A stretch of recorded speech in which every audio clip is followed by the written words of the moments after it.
Jerry is an Australian Chinese who recently moved to New York City 6 months ago to lead the growth for the ecosystem of Zecrey Labs, which is a crypto-native startup, as their CMO and head of business development. Even though working in the crypto startup space is not as structured compared to a 9-to-5 job, Jerry likes to have a routine in place, just slotting time for working out in order to achieve a work and health balance for optimum performance. Okay, now I'm downstairs at where Jerry lives right now. He should be up and running. Let's go meet up. So it's 7:15 now. Jerry is getting ready. While he's getting ready, I help myself with some coffee. He should be done soon, and he's heading downstairs to the gym to start his morning workout routine.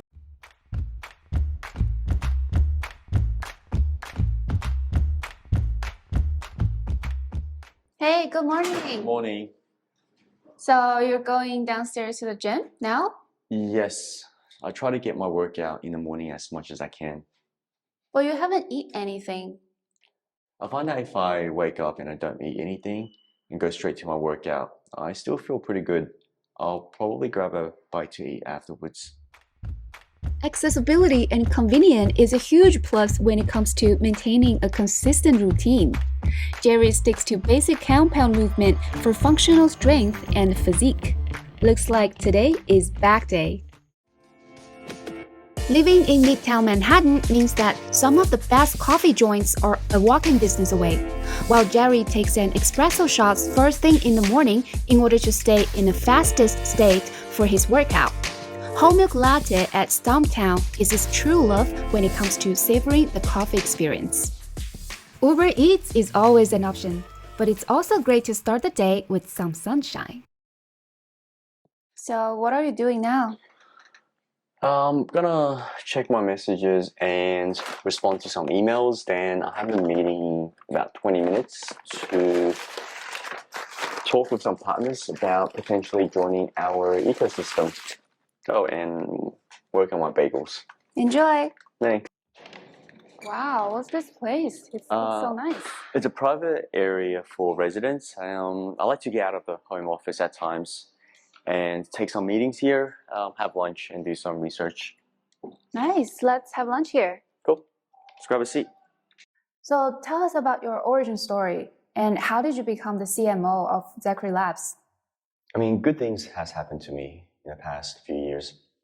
So whether it's the founders and co-founders of Stratified Capital giving me the opportunity to work for them as a portfolio manager, where I got to really learn from the best. And that's when I really dove into the blockchain space.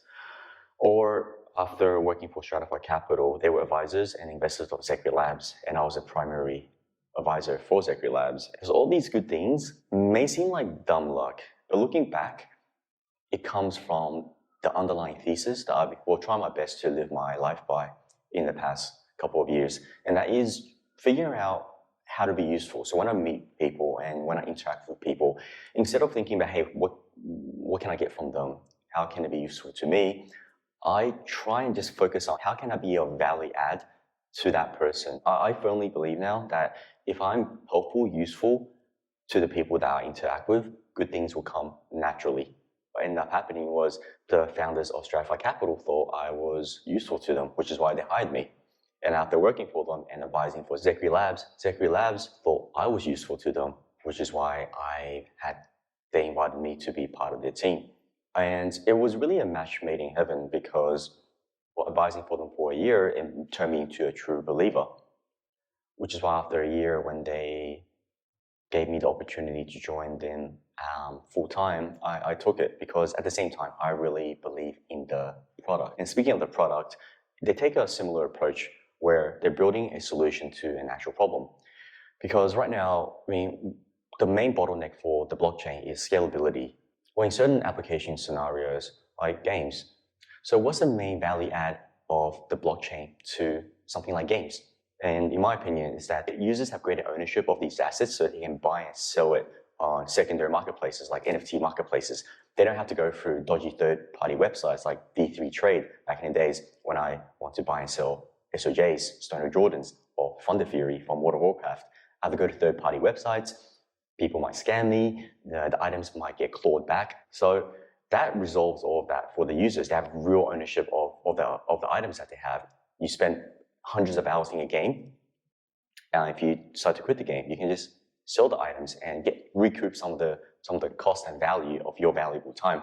And for the developers, right, they have an extra stream of revenue. They can set royalty fees. So when their player base buy and sell these items, they can get a percentage of the transaction. So these are the main value add of blockchain to games. But the thing is right now, it's bottlenecked by transaction speed and transaction cost. There's no point in having all of these benefits if it's too expensive. Right now, transaction fees can cost up to or more like $10 for just the transaction fee alone. It can take anywhere from 30 seconds to 1 minute up to an hour for the transaction to be confirmed. And that is simply unacceptable. Coming from the point of view of someone, I used to play games. I've played games for the past 25 years. And the ultimate end user of, say, games that utilize blockchain are the gamers.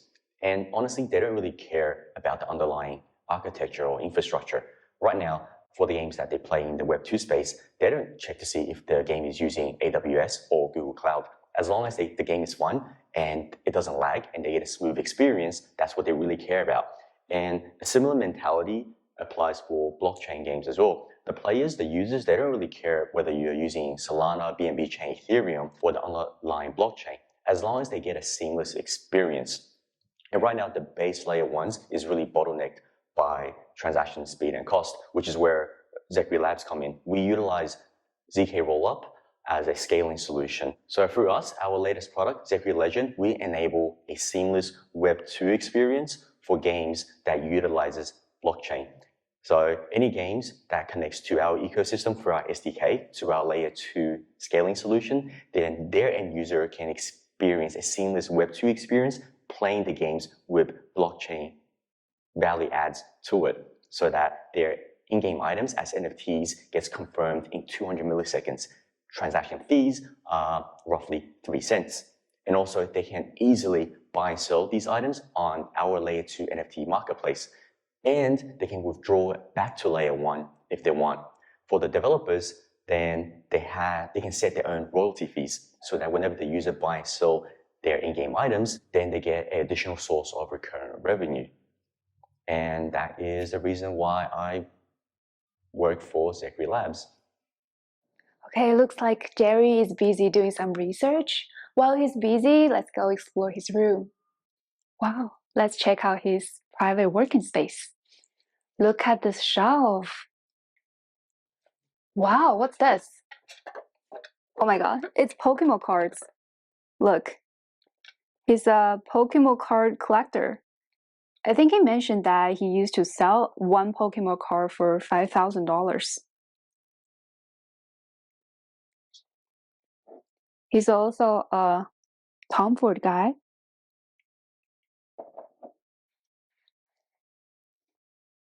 Let's take a look at his desktop setting.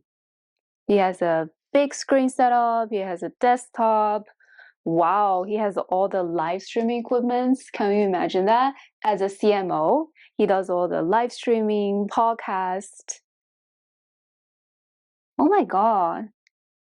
Is he like a biotech geek or something? Is he taking all these bottles every day? That's very hardcore. While virtual meetings on Zoom calls and Google Meets are common in Web3 space, it is always good to practice to try to meet face-to-face whenever possible. Looks like Jerry is meeting another Jerry from Positive Venture DAO to discuss ways that they can potentially collaborate.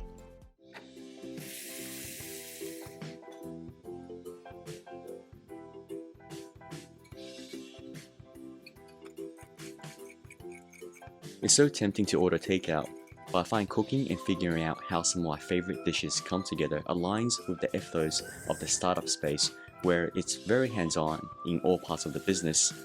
It's also a reminder to peer under the hood. Carbonara might look super creamy, but you don't actually add any cream. You might think your lightning fast and low-cost NFT transactions are because of your internet connection, but it's thanks to underlying digital infrastructures like Zecrey using zero-knowledge proof to enable a seamless Web 2 experience on Web 3.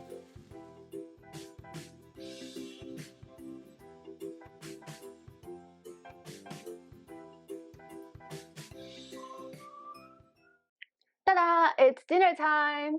Okay, I found this on the countertop. What is this? So this is a quirk. Used to collect Pokemon cards. Not a huge collector now, but it's a self-reward mechanism that I use to train myself.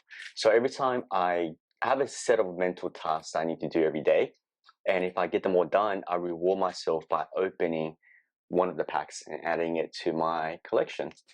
So why did you move from a stable career in the retirement home real estate development industry to what some people would view as a highly speculative industry? I didn't feel like I really made a difference. It was more so I was just a cog in the wheel. I didn't really make a difference. So when I always heard about cryptocurrency, but when I had an opportunity to join the industry through my previous role as an investment director at Stratify Capital, I feel like I can be part of history. Imagine being part of Apple or Amazon or Google when they first started, and I feel like I can be part of something that is so new that my ideas and my contribution actually matters. I feel like I could shape what will happen in the next few years through my contribution, that I can make a difference. So you have a home in Sydney with 2 dogs, and you have friends and family in another city in Shanghai, and 3 cats and your loved ones. How does it feel leaving all that behind to pursue a career in the crypto industry in another country? In my situation, I can make a bigger difference by being here.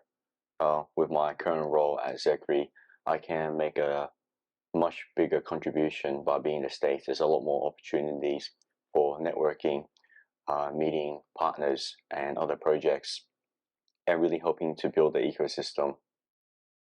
Do you see yourself become billionaire next year? Billionaire, that would be nice.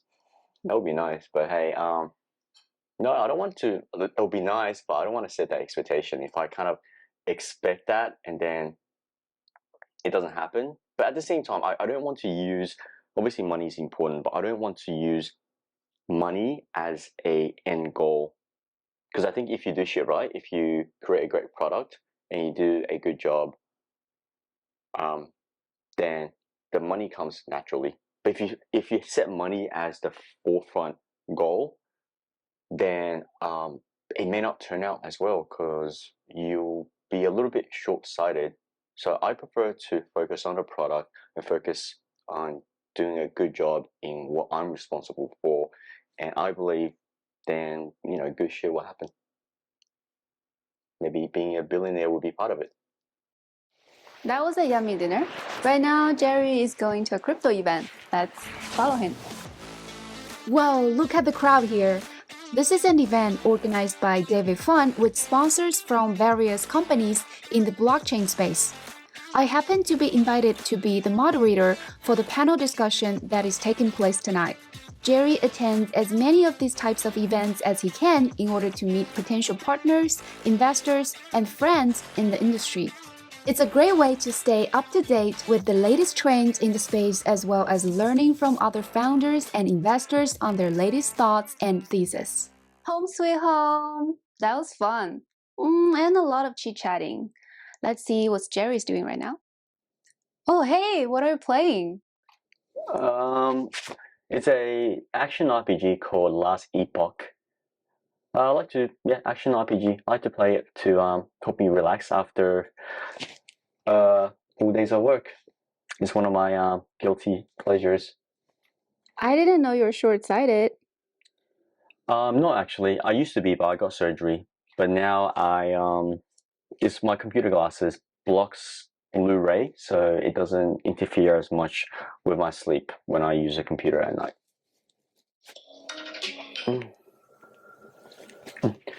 Hey, Rick.